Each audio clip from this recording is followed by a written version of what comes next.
Hi guys, welcome to another edition of All Things Football, the very first for 2022. But we thought it's imperative that we do something specifically because the transfer window for January has just passed. We've seen some major transfers take place. What we're going to do in the episode today, we're going to cover the top 5 in our view that caught our eye and the ones that are going to make the most impact in our view. But before we get there, I've got a special guest today, Ahmed Faraz Parker. He is the host of Sportycast, also a channel that you can subscribe to and follow on YouTube, as well as on Spotify and the works. So welcome to our show, Ahmed Faraz. Thanks for having me. Good to be here. So the transfer window is come and gone, and we've seen some good transfers. I think if I should mention one, Aaron Ramsey signing for Rangers, I feel that's an incredible signing for Rangers. You know, he was on such high wages at Juventus, and the fact that he could be prized away from there to go to the Scottish Premier League, I think that's an excellent move. But I thought I wanted to get your views quickly, just briefly. Any specific transfers that caught your eye that perhaps weren't in the top 5, but were still outstanding transfers? So if anybody knows me and knows my thoughts about football, I'm a huge Donny van de Beek fan. Extremely disappointed at the way United has treated him since his arrival. So the fact that he's out on loan, getting some football now, or hopefully getting some football under Frank Lampard, that's made me quite happy because then he can actually show everybody how he takes to the Premier League instead of getting a 5-minute cameo every now and then. And then somebody like Amad Diallo as well, going out on loan to Rangers. In his first appearance, it took him 4 minutes to score. So, and he tormented the defense on the day. And yeah, it's just things to come. Hopefully, one very, very good player for the future. Yeah, I think, and what January transfer window offers is there are a lot of players that from the beginning of the season till now perhaps didn't get enough game time. So it's a chance for them to go out on loan somewhere else, new environment, fresh start, and really just get some playing time between now and the end of the season, so that they could form part of the parent club's future plans. I think it's important, and especially with it being a World Cup year as well, it's very important that certain players, like you mentioned, Donny, they get playing, they get themselves in that window to be selected for the World Cup at the end of the year. So I think it's a very important window, and hopefully a lot of the players that have moved, they will benefit from it.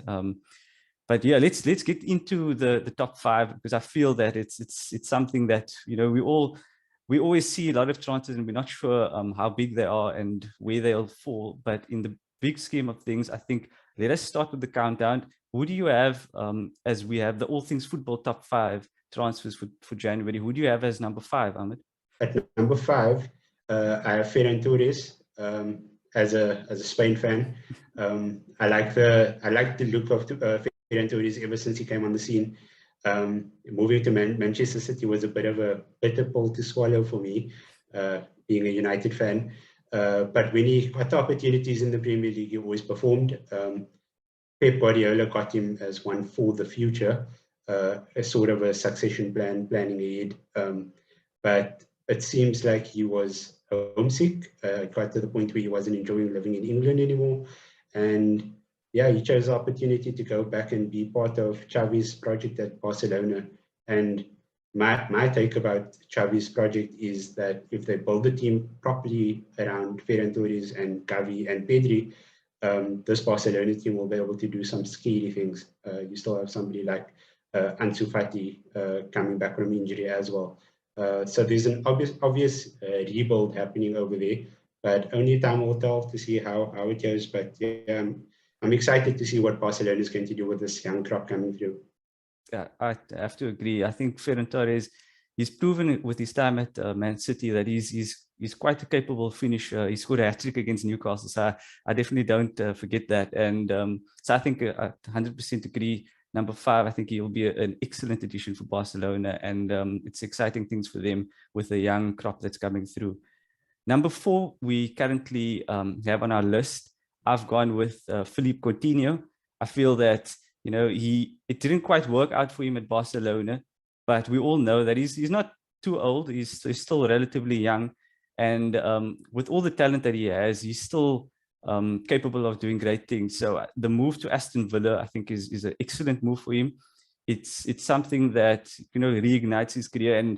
And I was looking at the Brazil World Cup qualifier against Paraguay last night, and he scored in that game. And he's all of a sudden he's just got that spring in his step again, which is something he lacked when he was at Barcelona. And for whatever reason, the transfer fee, off-field issues, whatever the things were that weren't causing him to play well for Barcelona, that can all be forgotten now. And he's got a chance to really make an impact in Aston Villa. And he's already done that, scoring the equalizer against Manchester United on his debut. So one that is definitely, if he reaches anywhere close to his potential, it's going to be exciting things for Aston Villa and the Premier League itself, to have a Brazilian like him, so much talent, so much flair.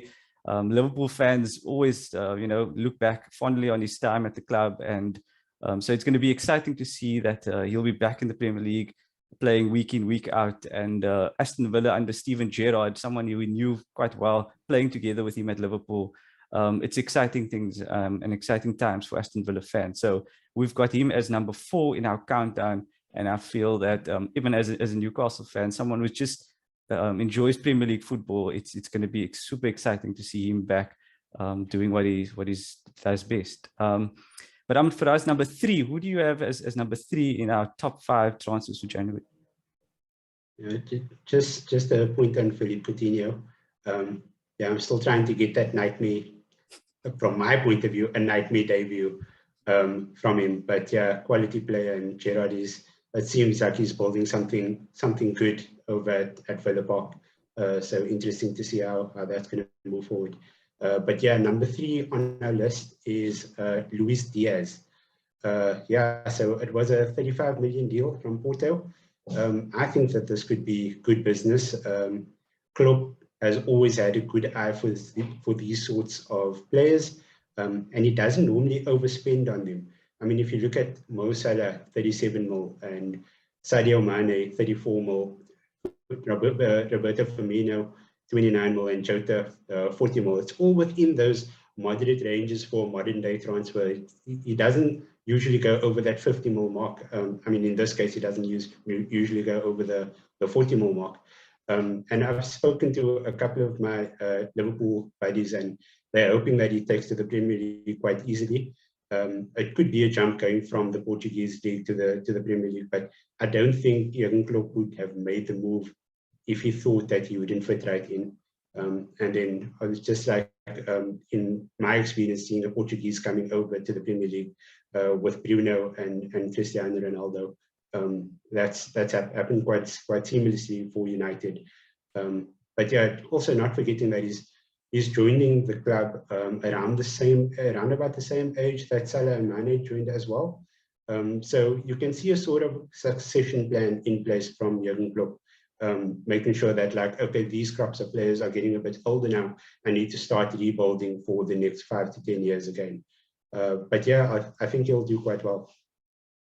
100%. I think having seen a bit of him in the Champions League, it looks like an exciting prospect. And because, like you say, because Liverpool still have the big guns at the club, he can sort of bed in slowly, adjust to the league, get his opportunity here and there, and then come next season or the season after, he can really hit the ground running and become, run with the mantle at Liverpool for many years to come. So very exciting signing, and I think definitely deserves to be in our top 3.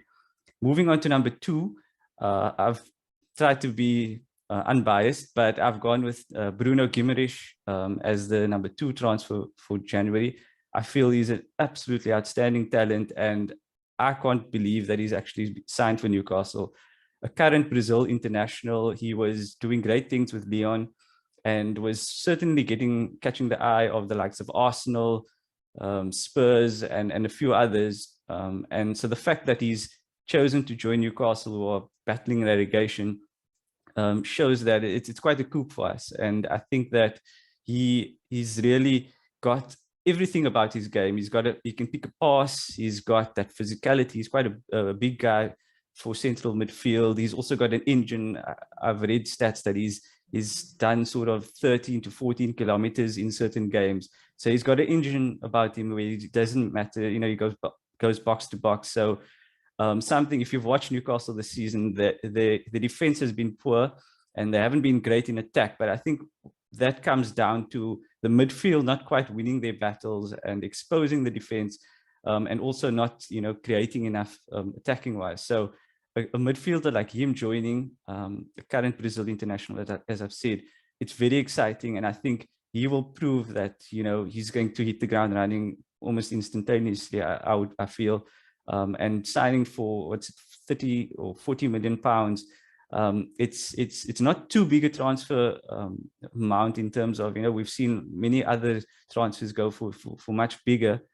So I think it's a very good transfer for Newcastle in terms of the money spent, but also in terms of him, he can come in and be a cult hero from the get-go. So it's a good move that suits all parties, I feel, and one that's very exciting for the project at Newcastle. Yeah, I definitely agree. I think that he looks a really solid player, somebody that Newcastle has been missing in the middle of the park. I think he's going to play a huge part in Newcastle's possible survival. I think in your case, you don't even want to hear that word. With all the other deals that Newcastle have concluded in the transfer window, I think they've made some good signings in order to stay in the Premier League, and then they'll take it from there come the summer transfer window. He looks good. He looks a good technical, solid player, and quite excited for you guys as Newcastle fans. So I think let us not keep anybody waiting or in suspense for too much longer. Who do we have as number one, as the biggest and the best transfer that we feel in this transfer window? Okay, so I think it was a bit of a no-brainer. Dusan Vlahovic. Arsenal fans, you might want to look away. He's a quality striker. He's young. He looks hungry. He took the Serie A by storm. But it was always up in the air about where he was going to end up. There were certain rumors about Manchester City. And then at one point, he looked like he was definitely going to end up at Arsenal at the Emirates Stadium. But in the end, he chose Juventus. And it makes sense if you look at it from the fact that they didn't really replace Cristiano Ronaldo.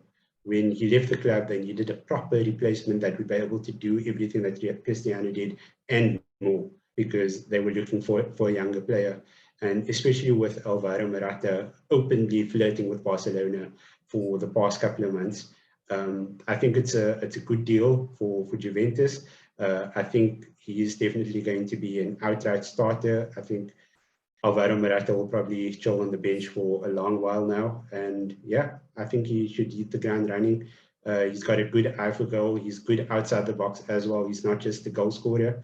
He's good at creating as well. So it's a good complete player that Juventus fans will definitely be happy with. And I think the plus side for Juventus also is that he knows the league. He's been scoring regularly for Fiorentina. So it's not like he's going to come in with that expectation, adjusting to the league. He knows the league already. He's been scoring goals for fun. And the fact that he's so young, I looked at a stat. He's actually got more goals at his current age than the likes of Lionel Messi had at that same age. And we're not saying that he's going to be the next Messi, but what it does outline is that the fact that he is a capable goal scorer, and for one so young, normally goal scorers they tend to get better in the 20s and later on in their career. But for one so young to already be scoring as many goals as he has, it's a scary thought. And I think that's what makes the transfer so outstanding, is that Juventus have got a proven goal scorer. And he's so young that his numbers probably is only going to get better as he gets older. So it's a scary thought, and one that I think the rest of Europe is taking note. And if he does well, don't be surprised if the likes of Manchester City, Real Madrid, Barcelona come knocking on the door, because I feel that he's got insane talent, and he's going to be a name that we're all going to become accustomed with for the years to come. So definitely for me, a worthy top transfer for January.